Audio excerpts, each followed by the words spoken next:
the battleground of Kepler for to be stretched out in crimson devastation. Hazel crouched behind a shattered plasma barrier, her combat armor scorched and cracked from 3 days of relentless fighting. The Zarthic Empire had invaded this colony world without warning, and humanity's 7th Fleet had barely arrived in time to prevent total annihilation.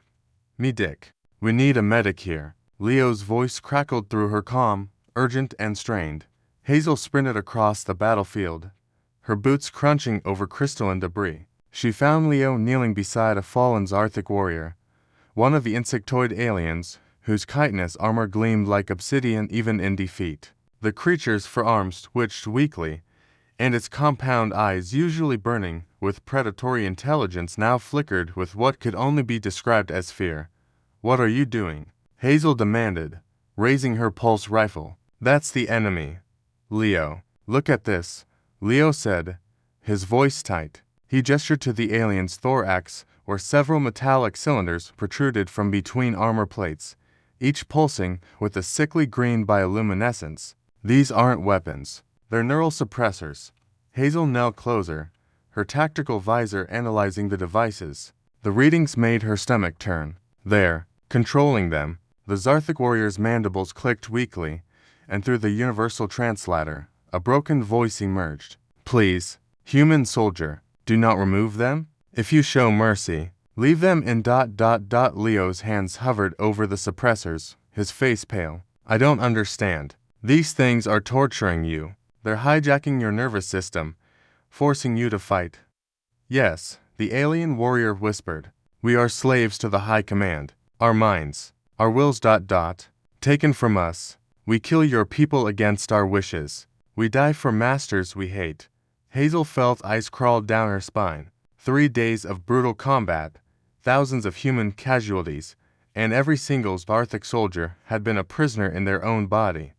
"Then why?" she asked. "Why would you want us to leave them in?" The warrior's body shuddered. Because when the suppressors are removed, we remember everything. Every human we killed, every child's scream, every colony we burned. The suppressors are mercy, human. They let us die without knowing the full weight of our sins."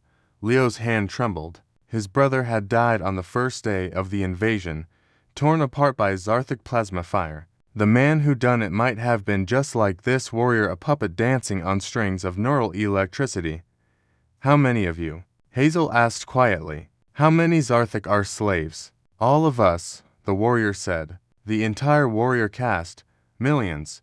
The High Command implants these when we reach maturity. We become their tools, their weapons. Only in death, with the suppressors intact, do we find peace. Only then can we die without drowning in our crimes."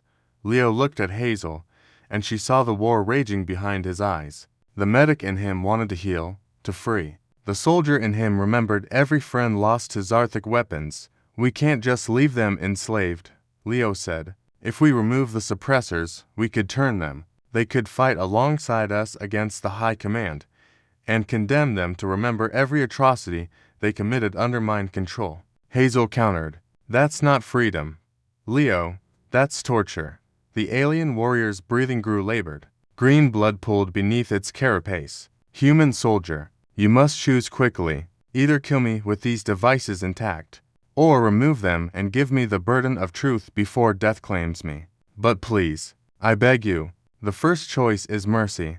Leo sat back on his heels. Around them, the battle continued to rage, pulse fire and plasma bolts painting the sky in violent colors. He'd spent 3 years in combat medicine, had saved hundreds of lives, human and otherwise. His oath was to heal, to preserve life. But what kind of life was this? "There's a third option," Hazel said suddenly. She activated her comm. "Command, this is Sergeant Hazel Reeves, 7th Fleet Marines. I need an immediate priority channel to Admiral Chen."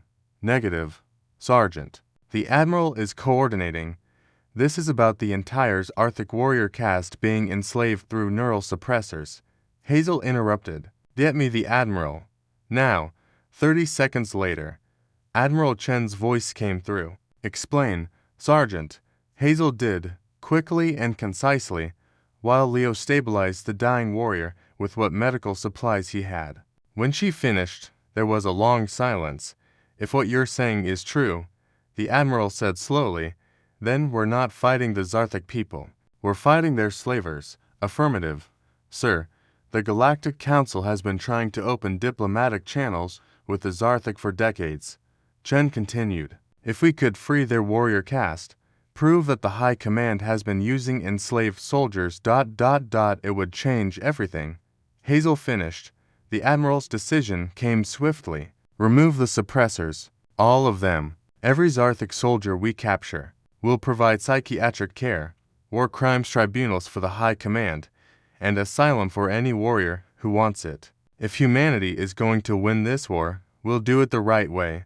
Leo looked at the dying warrior. I need your consent. Do you understand what we're about to do? The alien's compound eyes focused on him. You would... help us. After everything, humanity doesn't leave people enslaved. Leo said firmly. Not on our watch. Then do it, the warrior whispered. Free us. Free us all? Leo's hands moved with practiced precision. One by one, he extracted the neural suppressors. The Zarthic warrior convulsed, its mandibles clicking in agony as memories flooded back and filtered. Undiluted, devastating. I remember, it gasped. I remember their faces. The colony on Proxima. The children. Oh, ancestors forgive me. The children. I know, Leo said gently, holding the alien's upper arms. I know, but you're free now. And we're going to make the ones who did this to you pay. The warrior's breathing slowed. Its life was fading, but its eyes held something they hadn't before. Awareness, grief, and perhaps gratitude. Tell my people, it whispered. Tell them, humanity broke our chains. Tell them to fight back.